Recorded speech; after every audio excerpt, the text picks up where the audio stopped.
Hello students. So let us revise one topic, that is factors, which is very important for 10th standard because probably you have studied it in 8th and 9th standard, but still let us revise it. Here we have one polynomial p of x equals to x square minus x minus 12. Now if we want to find zeros of this polynomial, first we need to find factors of this polynomial. That means we have to factorize this polynomial. Now whenever we find the factors, the very first step is you see the constant term. Here constant term is 12 and here we have one side. Okay, so we'll factorize 12 in such a way so that subtraction becomes what? So middle terms coefficient, that is 1 here. Here we have minus x, so we can say that the coefficient of x is minus 1. So we need to factorize 12 in such a way so that subtraction becomes what? Minus 1. Now let us see, factors of 12 are what? If we write the factors of 12, that will be what? 1, 12, 2, 6, 3 and 4. Okay. Now what we want? Factors of those two, subtraction of those two factors should be what? Minus 1. So here 12 minus 1, 12 minus 2 no, 6 minus 2 no, but 4 minus 3 is 1 and we need minus 1. So what we will do here? X square minus 4x plus 3x minus 12. So what we will do? We'll keep the bigger one, that is the big number, as minus and the another as plus. Okay. Now from first two, what you can take common? X. So when you take x common from first two, the remaining will be x minus 4. Now you can take 3 common. So next one will be what? X minus 4. Again from this 2 we can take x minus 4. So here x will left and next 3 will left. So we'll write here x minus 4 and x plus 3. This is the usual method that you have learned in the previous standard. Now let us find out the shortcut. How to do this in short way.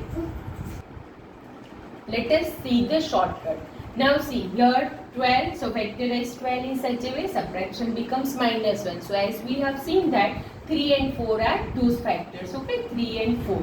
So what we will do here, we'll write here x in other bracket again x, okay. What we want? Minus 1. So from 3 and 4, 4 is the bigger number. So we'll keep 4 as minus. Why? Because we want minus x, okay. So we'll write here minus sign and the next one will be plus 3. Now remember, whenever we have to take subtraction, the sign of these two factors will be opposite. One will be positive, another will be negative. Now the sign of this factors depends on the middle term. Okay, if we want negative middle term, then bigger number will have negative sign and the smaller number will have positive sign. Now let us move on the next one. Here we have x square plus x minus 12. The same question but with different sign. Here we have x square minus x minus 12. Instead of minus, you need what? Plus here.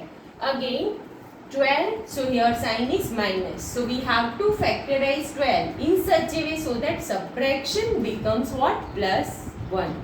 Okay. So same factors will work 3 and 4. Why? Because we need to take subtraction. But what we want is we want plus x. So what we will do? Same method. Write down xx in 2 bracket. We want plus x, so which is the bigger number? 4. So we will keep 4 plus and 3 will be minus. Okay. This one is the shortcut. Let us move on the next one. X square plus 7x plus 12. Again factorize 12 in such a way so that its addition becomes 7. Okay. So how to decide whether we have to take subtraction or addition? So it depends on the constant term sign. If it is negative, we have to take subtraction. If it is positive, we have to take addition. So here 12. So 3 and 4, again the same factors are there. So 3 plus 4, 7. So what we will do here? X plus 3 and x plus 4. Let us move on the next one. X square minus 7x plus 12. Here we want minus 7. But the same thing. Factorize 12 in such a way so that sum becomes minus 7. Now as we want here minus 7, what we will do, we'll keep 3 and 4 both minus. So when we want to take addition of the factors, what we'll do, we have to keep both the signs same, either positive, either negative. Now it depends on the coefficient of middle term. If it is negative, the sign will be negative here. If it is positive, the sign will be positive here. Let us see the another example, x square minus 4x minus 12. Now again factorize 12 so that subtraction becomes 4. Now 3 and 4 will not work. So we have to think about the another factor. So 6 2s are 12 and 6 minus 2 is 4.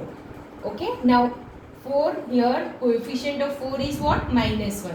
So what we need to do? So as usual we'll write here xx. Okay.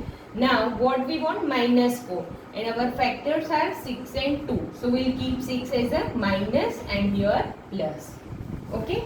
Now here if you see x square plus 4x and minus 12. Here minus 4x, here we have plus 4x. So let us write down x 6, then x and 2. Okay.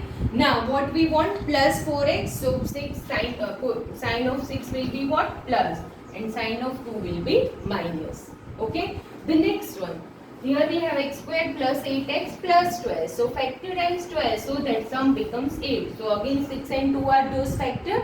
And what we want? Plus 8. And here we have to add them. So what we have to do is again write x 6 and 2. As we want plus 8, we'll keep both the sign positive plus. Okay. Now here you can see another example, x square minus 11x minus 12. So factorize 12, subtraction becomes 11. So 12 ones are 12 and 12 minus 1 is 11. Now x square minus 11x minus 12. So 12 ones are 12 and 12 minus 1 is 11. As we want minus 11, what you need to do? Now you better know. We'll write here x, then 12, x, then 1. So 12 will be what? Minus. Yes. Why? Because we want minus 11x. Here we have to write plus. Similarly, x square plus 11x minus 12. The same thing is there. Only their coefficient is different. So whenever you factorize any polynomial, you have to take care of the signs. So we'll write here x plus 12 and x minus 1. Now the last one, x square plus 13x plus 12. So factorization of 12, sum should be what? 13. So 12 ones are 12. So here factors will be x plus 12 and x plus 1. Thank you.